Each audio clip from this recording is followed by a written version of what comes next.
what you said about how it's a fantastic time to go into journalism, do you think there's a chasm growing between the journalists in print news that are saying it's a terrible time to go into journalism and journalists like yourself that are saying it's a great time to go into journalism? There is, yes, and they're both true, actually. And it's interesting, whenever you go... Revolutions are often both fantastic and terrible at the same time. You know, Charles Dickens talked about it being the best of times and the worst of times around the French Revolution. And people's jobs are getting turned upside down. And some people don't like change, and change is traumatic, especially when it's not clear. You know, you're jumping off one side of a cliff. It's not clear. There's all fog about where the other side is. So you're not even sure if there is another side for you to land on at the moment. So I think it's a very scary time. But I find change really exciting. And in fact, 5 or 6 years ago, 7 or 8 years ago, I was looking to move out of journalism because I thought, I've done this for quite a while. It didn't seem to be challenging anymore. Now I'm in a fantastic job. I love the job I'm doing because it's such an exciting time for journalism and to be involved in a company where my job is to help journalists understand how we do our job and how journalism is changing. I think that's really exciting. And one of the reasons it's great is because there's an opportunity for people who are coming into the industry new to rise really quickly, and either because they move into organisations and have a really clear understanding of the way to work effectively in this new social online world, and so they rise quite quickly within their organisations. And we've got some people in our business who've been promoted very rapidly because they've picked up these skills very quickly. Or to build something outside of traditional organisations. In a lot of our markets now, some of our big competitors are individuals who started in their bedrooms doing quite small operations. We have a big site, Flight Global, which is the website, the Fly International and Airline Business, big website. And the biggest print competitor is Aviation Week, which is a big print magazine, and we get 10 times the traffic of Aviation Week on our website. But there is another website called airliners.net that gets 5 times as much traffic as our website, and that was set up by 2 academics in Scandinavia, part-time off the edge of the desk. So it's an environment where people with a smart idea and an understanding of how to use these new tools can build something really quickly and something very successful. I wish I'm in my 40s, and I really wish I was in my 20s now, starting out in journalism. What do you think the next big change is going to be then in journalism, considering now everything's online? What do you think could be the next big step? Well, there's 2 bits, I think. There's the stuff about what do you need to do to make journalism work. That is, do things that engage audiences and make them want to listen, want to pay attention, and want to participate.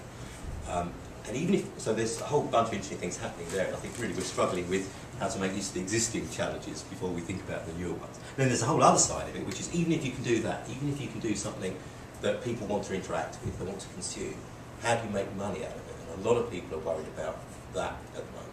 And I think that's, in some ways, that's a much tougher challenge. And it's made much worse at the moment because we're in a recession. We're in the worst recession in living memory. And traditionally, the press is funded to a large extent through ad revenue. And in a downturn, that's the first thing companies cut back is discretionary spending.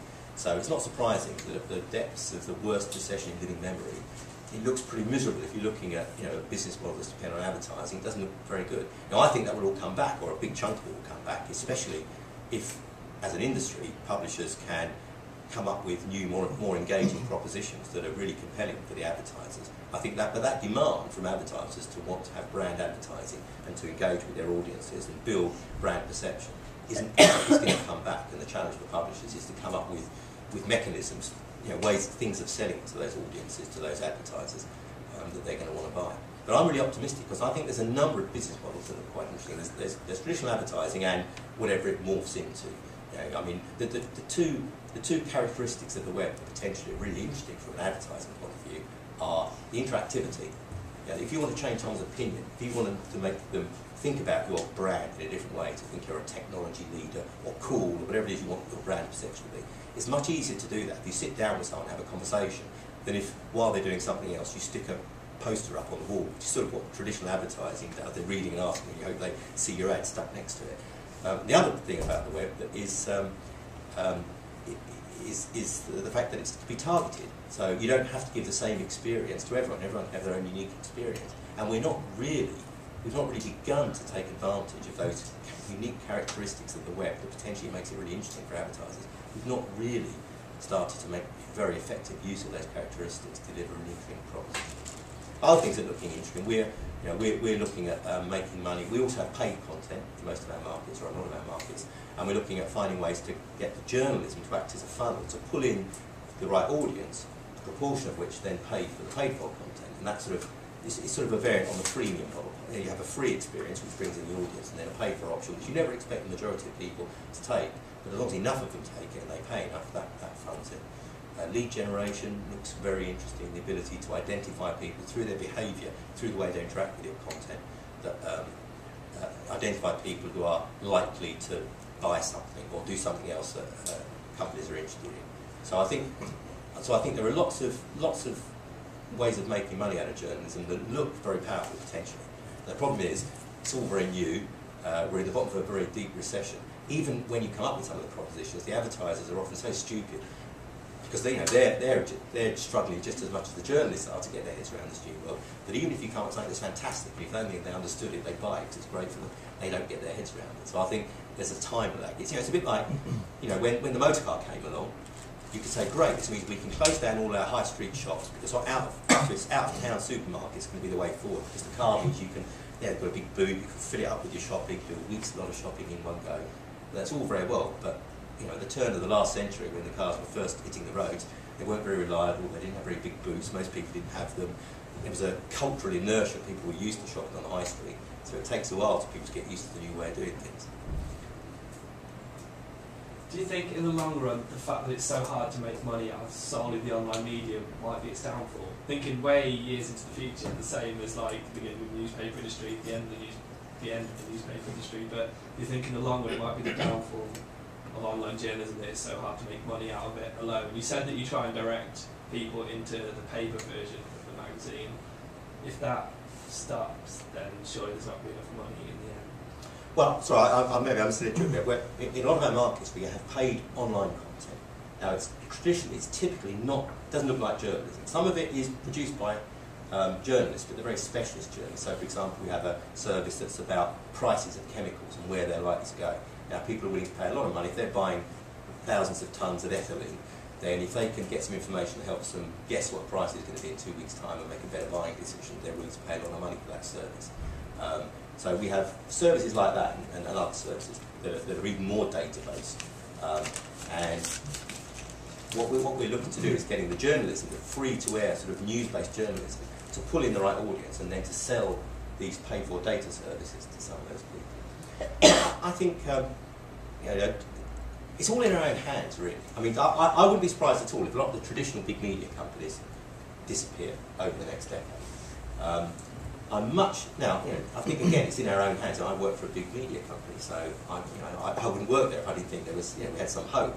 I think it's in our own hands. If we can transform ourselves and come and do the sort of things I was just hinting at earlier, come up with new compelling propositions that the advertisers are willing to buy, and I think that they are there to be found, then we can survive. If we don't, someone else will. There's no guarantee it'll be us.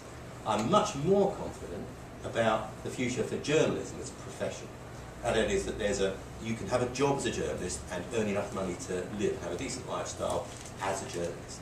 And you have to bear in mind, people have been professional news bringers for a lot longer than they've been newspapers, going back thousands of years. Now, the model, the way they were paid, varied. The Hopi Indians had ceremonial runners that used to travel around bringing news, and they were funded by the chief.